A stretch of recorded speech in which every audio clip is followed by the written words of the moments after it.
Hello दोस्तों, अगर आप रेलवे ग्रुप डी 2026 की तैयारी कर रहे हैं तो ये वीडियो आपके लिए हेल्पफुल होने वाला है। कैसे? देखो, जो 2025 में रेलवे ग्रुप डी का एग्ज़ाम हुआ था, करीब करीब 101 शिफ्ट में एग्ज़ाम हुआ था। तो उसका जो पूरा 101 शिफ्ट था उसका मैं पूरा यहाँ पे सॉल्यूशन कराने वाला हूँ। और अभी मैं मैथ्स का स्टार्ट कर दिया हूँ। मतलब जो रेलवे ग्रुप डी का जो एग्ज़ाम हुआ था 2025 में, वो 101 शिफ्ट में हुआ था, तो उसका यहाँ पे मैं सॉल्यूशन कराने वाला हूँ। तो मैं स्टार्ट कर चुका हूँ वैसे। आज डे 10 है, तो आज हम करेंगे 2 तारीख दिसंबर में ना 2025 का जो थर्ड शिफ्ट था वो करेंगे हम। ओके, हम करेंगे थर्ड शिफ्ट। इससे पहले जो शिफ्ट था 27 तारीख का, 28 तारीख, फिर 1 और 2, इससे पहले जो शिफ्ट था पूरा मैं सॉल्यूशन करा दिया हूँ। तो आज हम करने वाले हैं 2 तारीख दिसंबर में ना 2025 का जो थर्ड शिफ्ट था वो करने वाले हैं, और आज डे 10 है। ओके, तो चलिए बिना टाइम वेस्ट किए हम स्टार्ट करते हैं। तो ये है क्वेश्चन नंबर पहला। तो सबसे पहले मैं क्वेश्चन पढ़ लेता हूँ। 410 मीटर और 440 मीटर लंबी दो ट्रेनें क्रमशः 130 किलोमीटर पर आवर और 140 किलोमीटर पर आवर की चाल से एक ही दिशा में चल रही है। पीछे से आ रही तेज चलने वाली ट्रेन दूसरी ट्रेन को पूरी तरह से पार करने में कितना समय लगेगा?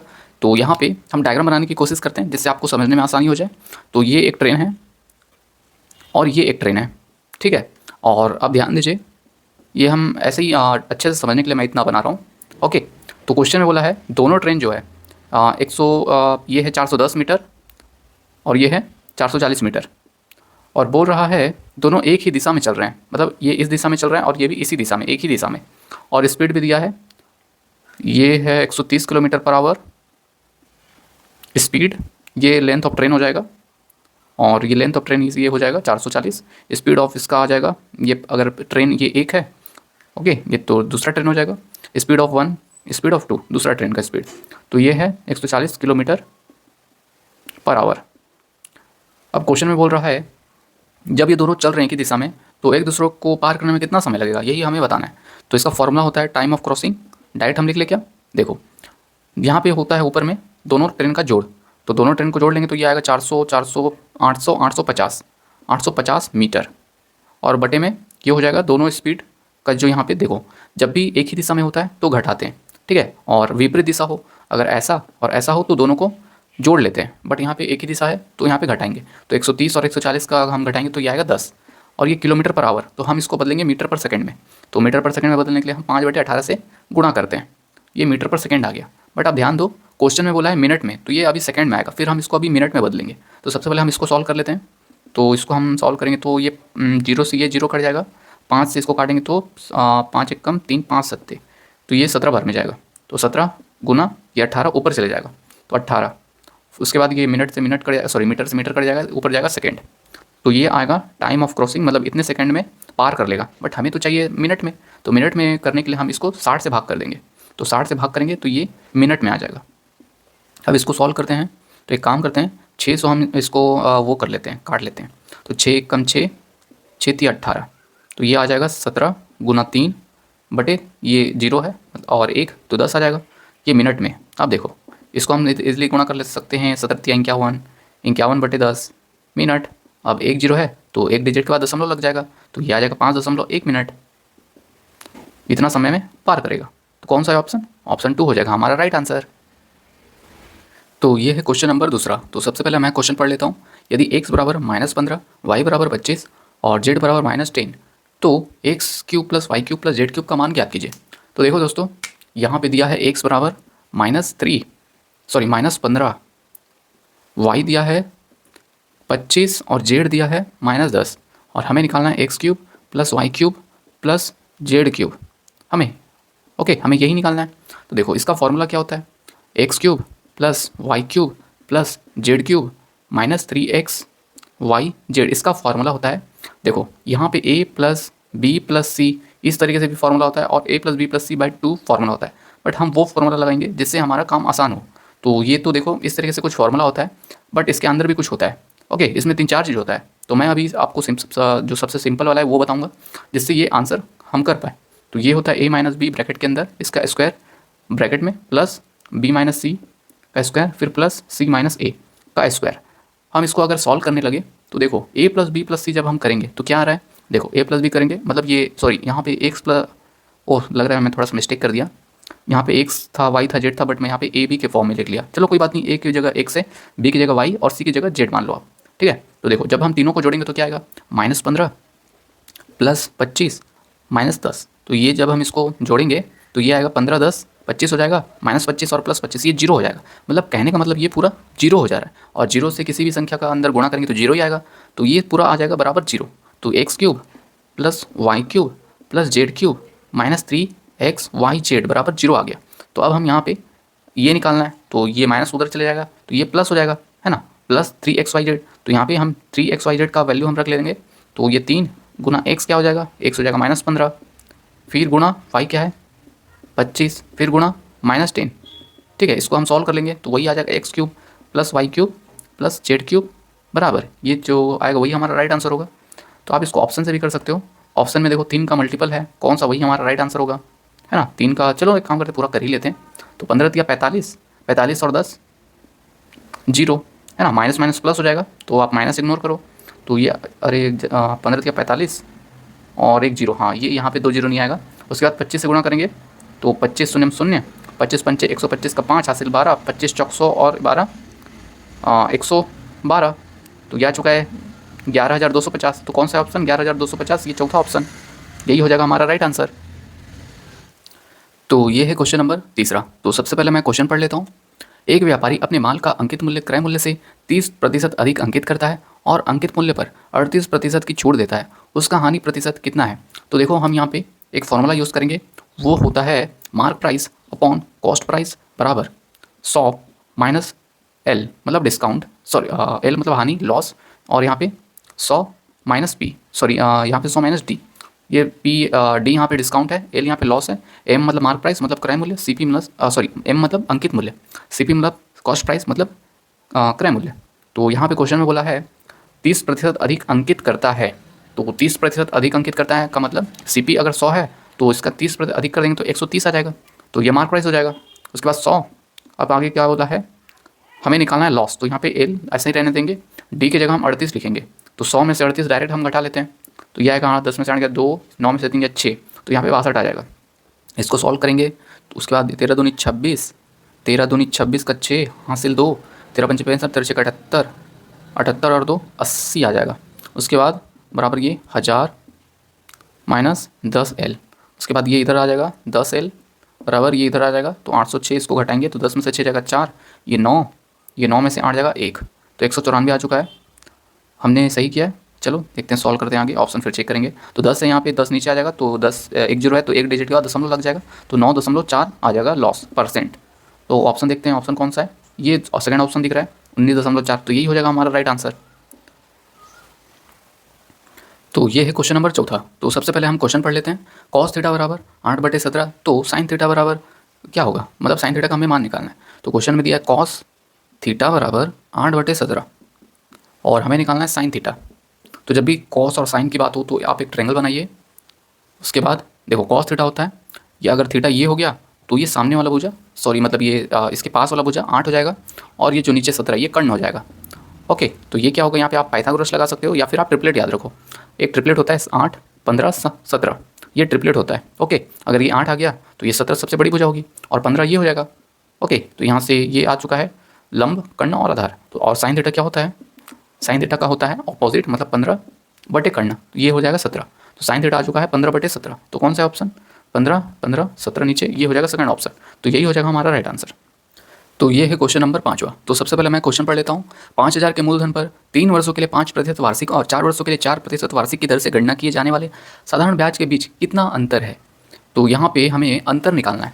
तो एक काम करते हैं, यहाँ पे एक कंडीशन दिया है और यहाँ दूसरा कंडीशन दिया है, और बोल रहा है मूलधन यहाँ पे 5,000 है, तो हमें साधारण ब्याज का अंतर निकालना है। तो यहाँ पे जो भी साधारण ब्याज आएगा और यहाँ पे जो भी साधारण ब्याज आएगा, तो दोनों का हमें अंतर निकालना है। तो चलिए यहाँ का साधारण ब्याज निकालते हैं।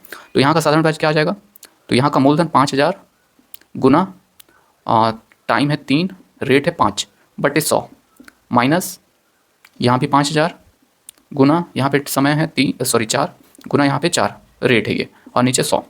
तो यहाँ से आप 0 से 2 जीरो काट लो, यहाँ से 2 जीरो से 2 जीरो। उसके बाद एक काम करते हैं, 50 हम यहाँ से कॉमन निकालेंगे, जो कॉमन निकाल लेते हैं। तो 50 कॉमन निकला, यहाँ पे 3 पंजे 15 माइनस 4 चौक 16। ओके, अब सब कुछ सही है, 5 या 15 4 चौक 16। उसके बाद ये 50, अब देखो यहाँ पे -1 आ रहा है, ठीक है, बट आप ये माइनस इग्नोर करो क्योंकि हमें यहाँ पे सिर्फ अंतर निकालना है। ओके, तो आप माइनस इग्नोर कर दो, तो यहाँ पे 50 गुना 1 हो जाएगा, ये हो जाएगा 50 मतलब साधारण ब्याज का अंतर आ चुका है 50, तो ऑप्शन 3 हो जाएगा हमारा राइट आंसर। तो ये है क्वेश्चन नंबर 6वां। तो सबसे पहले मैं क्वेश्चन पढ़ लेता हूँ।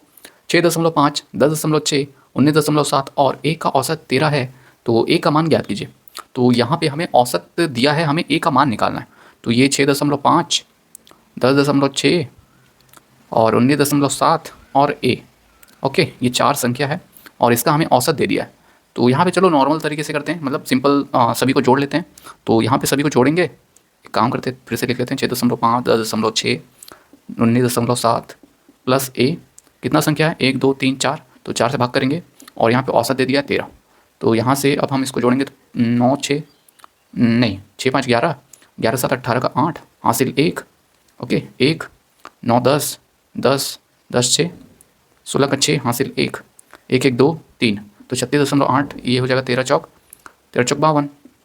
उसके बाद प्लस ए भी होगा ना, प्लस ए, उसके बाद ए बराबर हो जाएगा 36.8, उधर चले जाएगा तो माइनस कर देंगे 36.8, तो ये आएगा 2 और यहाँ पे 11 में से 6 जाएगा 5 और ये हो जाएगा 4 में से 3 गया 1 और यहाँ पे 1 दशमलव, तो ए का मान आ जाएगा 15.2। तो कौन सा है ऑप्शन? तो ऑप्शन चौथा दिख रहा है 15.2, तो यही हो जाएगा हमारा राइट आंसर। तो ये है क्वेश्चन नंबर 7वां। तो सबसे पहले मैं क्वेश्चन पढ़ लेता हूँ।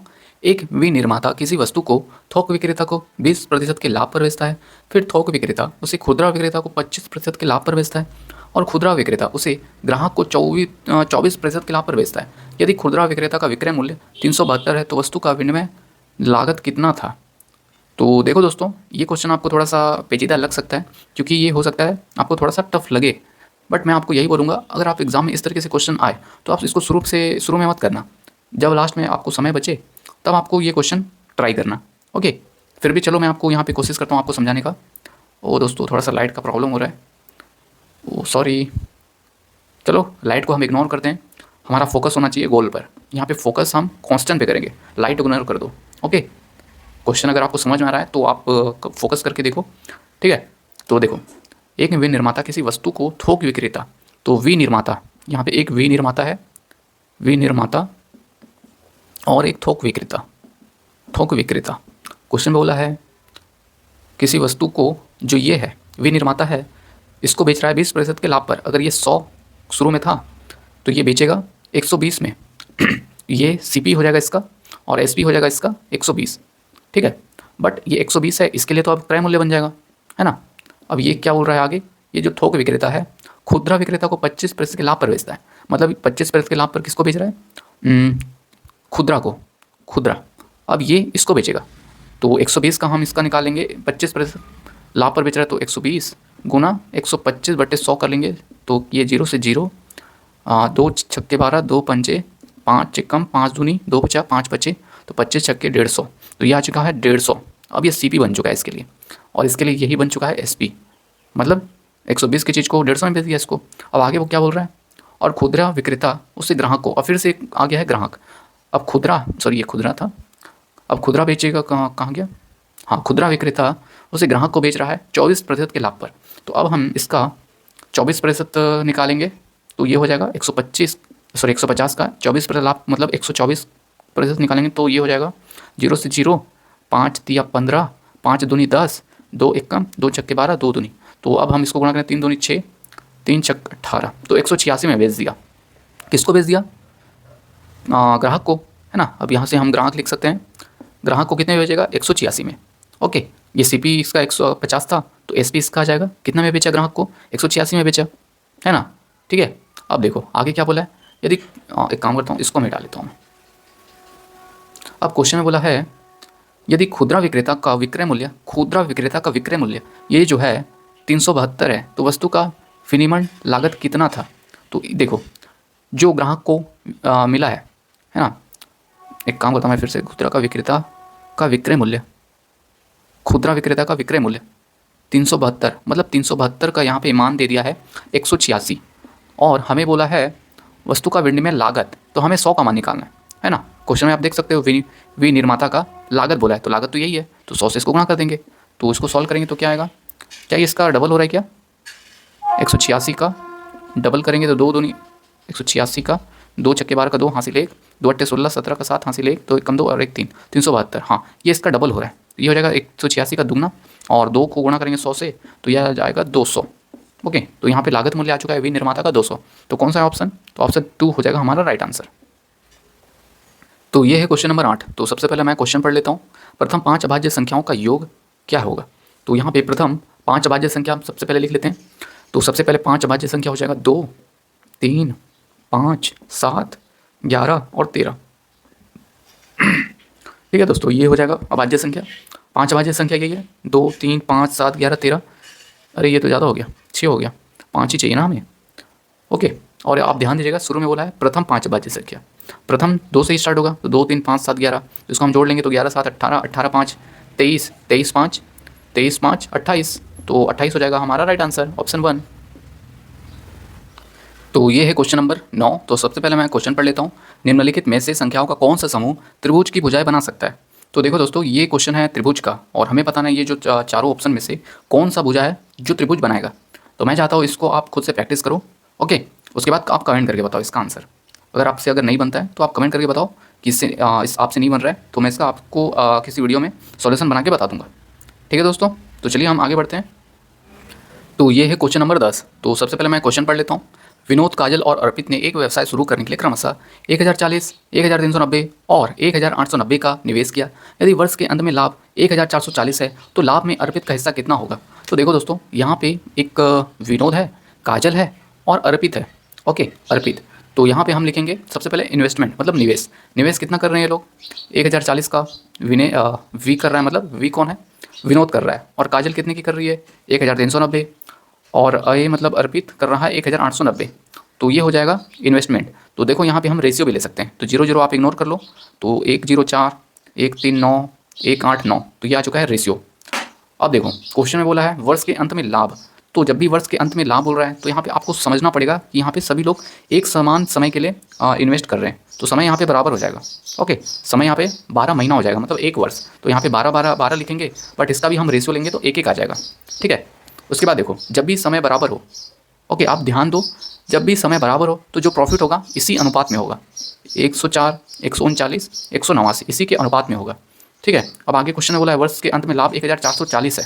तो टोटल प्रॉफिट यहाँ पे दे दिया है 1440। और यहाँ पे टोटल कितना आ रहा है?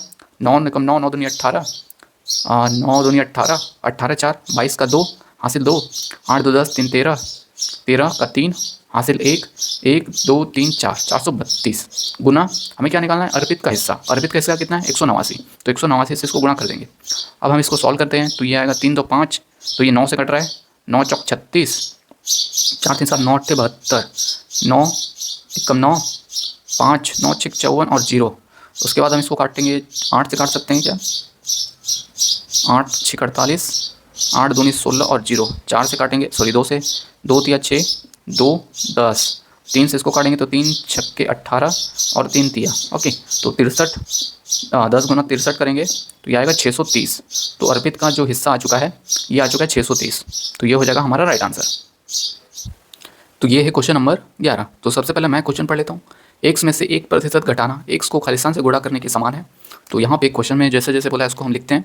एक्स में से 1% घटाना, मतलब एक्स में से क्या घटाना है? 1%। तो 1% मतलब एक्स का 1%, ये हो जाएगा 1/100, है ना।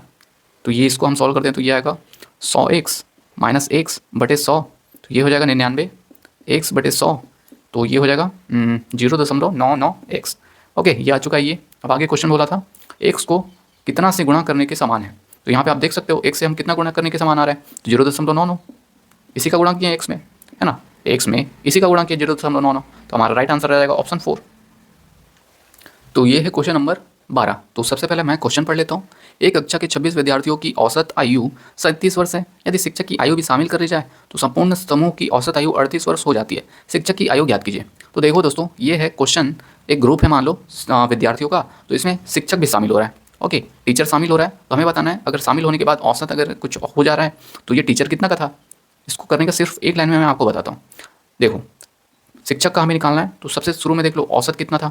शुरू में आप देख सकते हो क्वेश्चन बोला 26 विद्यार्थी की औसत आयु 37 वर्ष है, तो 37 वर्ष शुरू का औसत था। उसके बाद देखो यहाँ पे प्लस करेंगे या माइनस, इससे ये कब करेंगे, तो टीचर यहाँ पे शामिल हो रहा है, तो शामिल हो रहा है तो यहाँ पे प्लस करेंगे।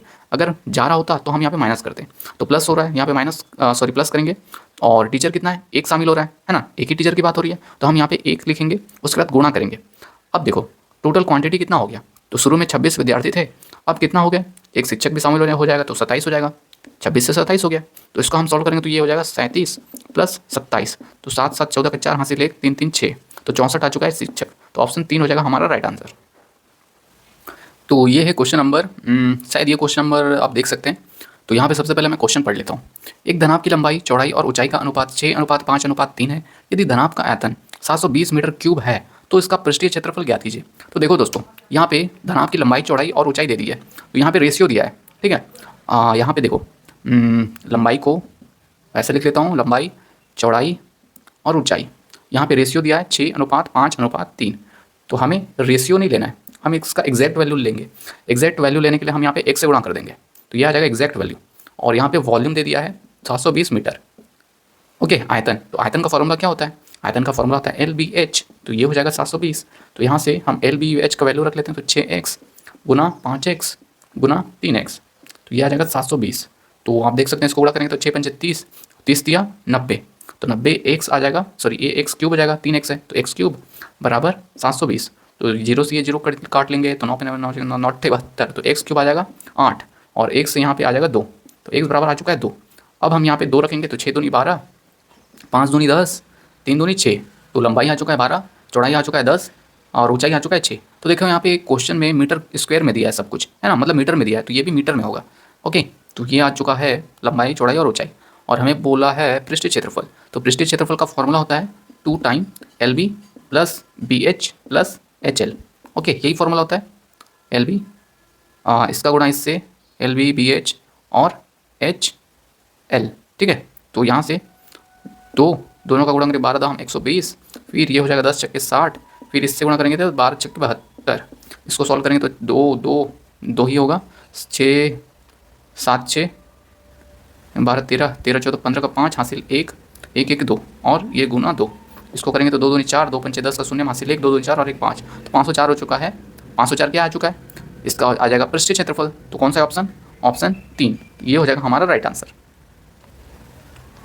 तो ये है क्वेश्चन नंबर, आप देख सकते हैं ऊपर, शायद ये क्वेश्चन नंबर 9 हो सकता है।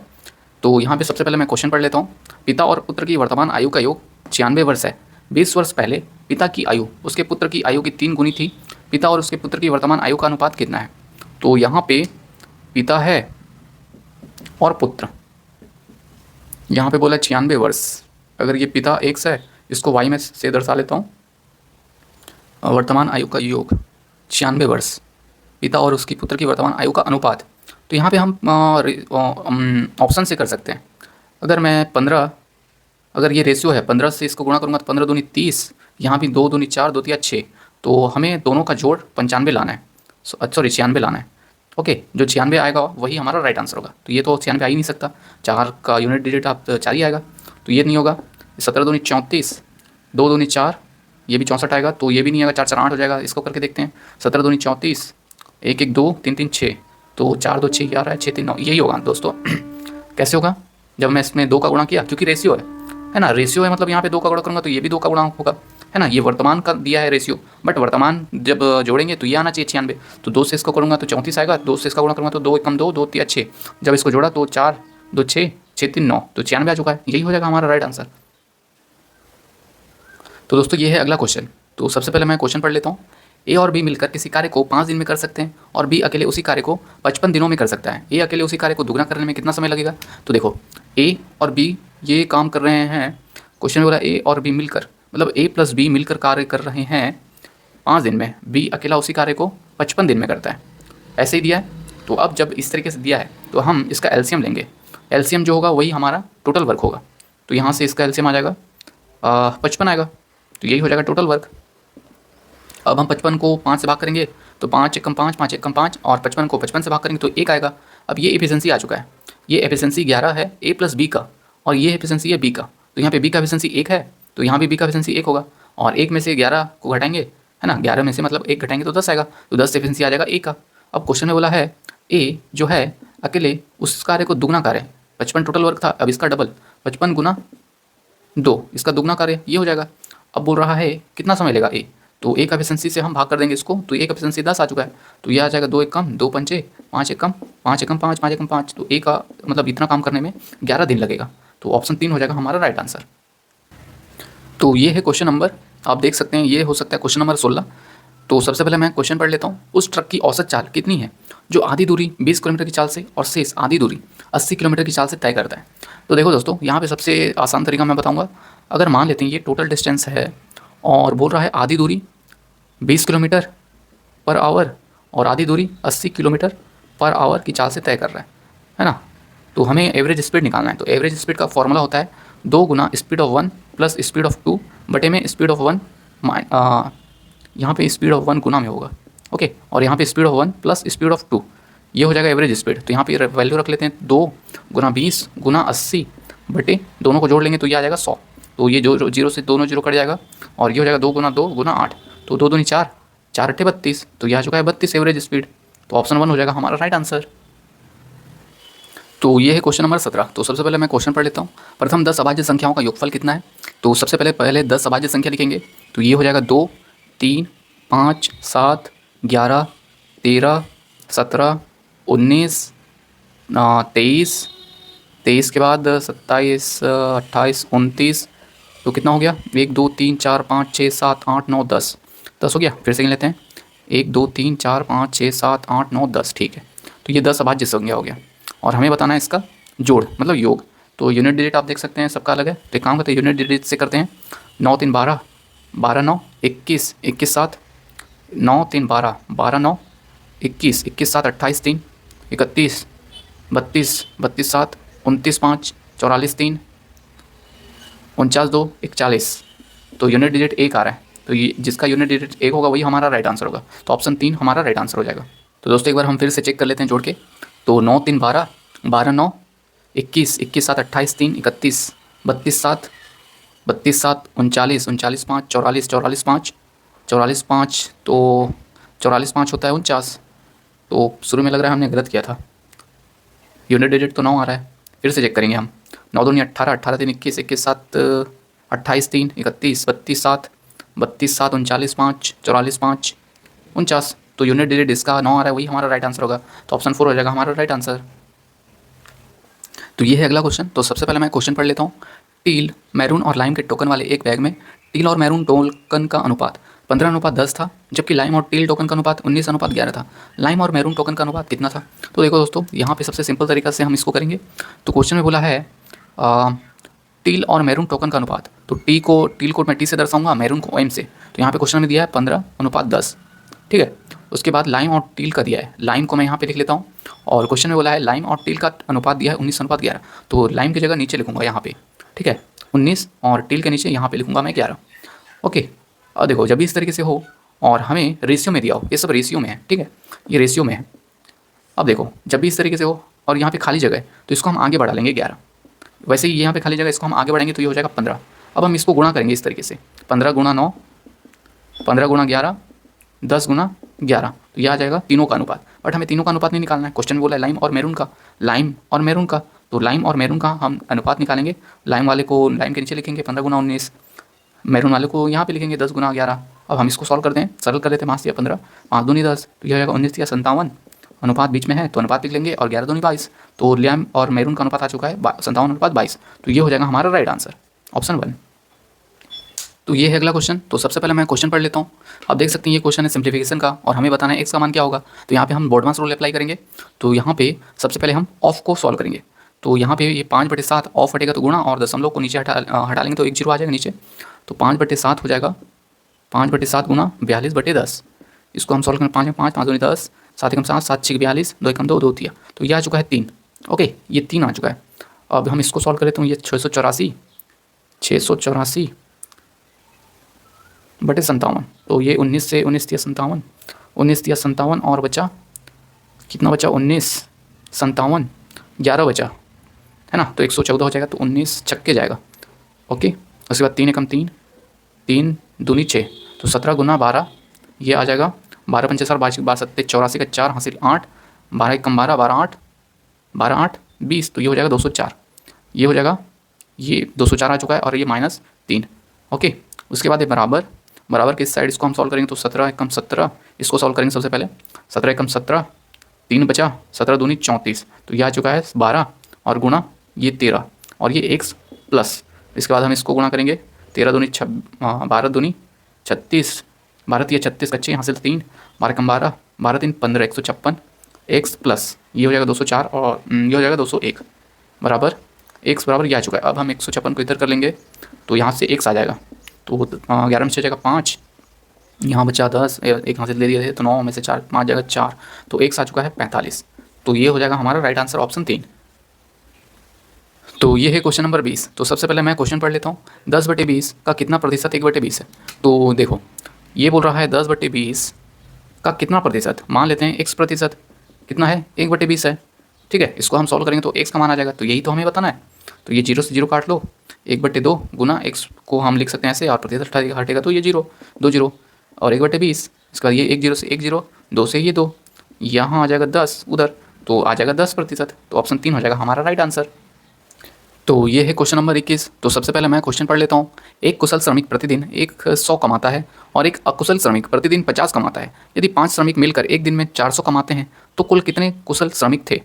तो ये क्वेश्चन दोस्तों मैं चाहता हूँ आप खुद से प्रैक्टिस करो और इसका आंसर कमेंट करके बताओ, ठीक है। तो मैं उम्मीद करता हूँ आपको ये आप कमेंट करके बताएंगे। फिर भी अगर आपसे नहीं बने तो आप कमेंट करके बता सकते हैं, मैं इसका अलग से वीडियो बनाकर सॉल्यूशन बताऊँगा आपको, ओके। तो ये है क्वेश्चन नंबर 22। तो सबसे पहले मैं क्वेश्चन पढ़ लेता हूँ। 3 पाइप x, y और z किसी टैंक को क्रमशः 360 मिनट, 540 मिनट और 720 मिनट में भर सकते हैं। y और z को 30 मिनट के लिए खोला जाता है और फिर x को खोल दिया जाता है। तीनों पाइप द्वारा टैंक के शेष भाग को भरने में कितना समय लगेगा। तो देखो दोस्तों इस क्वेश्चन का सबसे सिंपल तरीका मैं आपको बताऊंगा। पाइप x, y, z यहाँ पे दिया है और बोला है ये 360 मिनट में भर सकता है, ये 540 मिनट में भर सकता है और ये भर सकता है 720 मिनट में। तो जब इस तरीके से हम इसका एलसीएम लेंगे तो एलसीएम लेने का सबसे सिंपल तरीका देखो 360 में तो 10 तो आएगा ही, 10 को आप किनारे कर दो। उसके बाद इसको हम लिख सकते हैं 9 चौक 36, इसको लिख सकते हैं 9 पैना 45, 9 छिक 54, इसको लिख सकते हैं 9 अट्ठे 72। तो यहाँ पे 10 आएगा, 9 तो सभी में आ जाएगा, 2 यहाँ पे 2 ले लिए, यहाँ से भी 2 ले लिए तो 3 बचा, यहाँ से 2 ले लिया तो 4 बचा, ठीक है। ये 9 ले चुके हैं, 9 ले चुके हैं, 9 ले चुके हैं।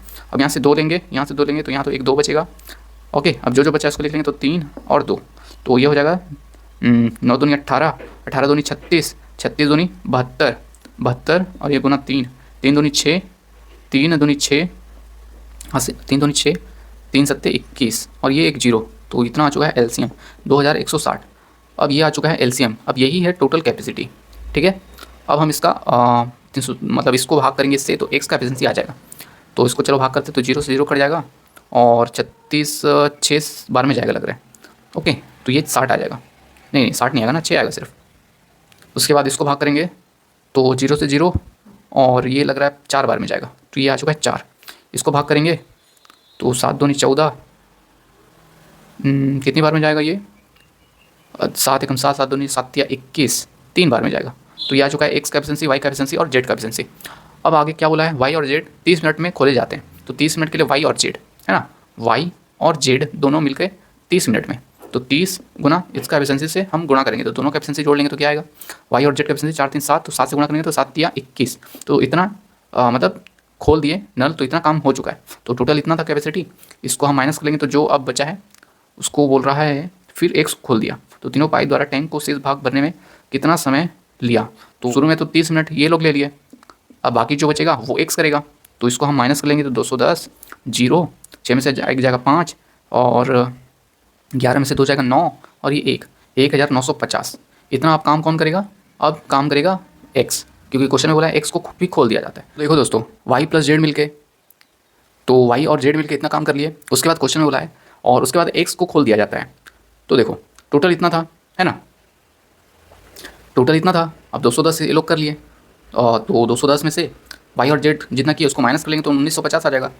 अब ये 1950 कौन करेगा, तो क्वेश्चन में बोला है तीनों पाइप द्वारा टैंक को शेष भाग को भरने में कितना समय लगेगा। तो शेष अब ये है और बोल रहा है तीनों पाइप को खोला जाता है, तो तीनों पाइप का जो एफिशिएंसी है उसको हम यहाँ पे जोड़ के भाग कर देंगे, तो 6 4 10 3 13, तो इसको भाग करेंगे 13 से, तो जो भी आएगा वही आ जाएगा, तीनों का जो मतलब समय लेगा है ना। तो इसको हम भाग देंगे तो 13 कम 13, यहाँ पे 6 बजा, 13 पंचे 65 और ये 1 0, है ना। तो आ चुका है 150 मिनट। तो टोटल तीनों को समय लगेगा 150 मिनट। तो ऑप्शन 3 हो जाएगा हमारा राइट आंसर।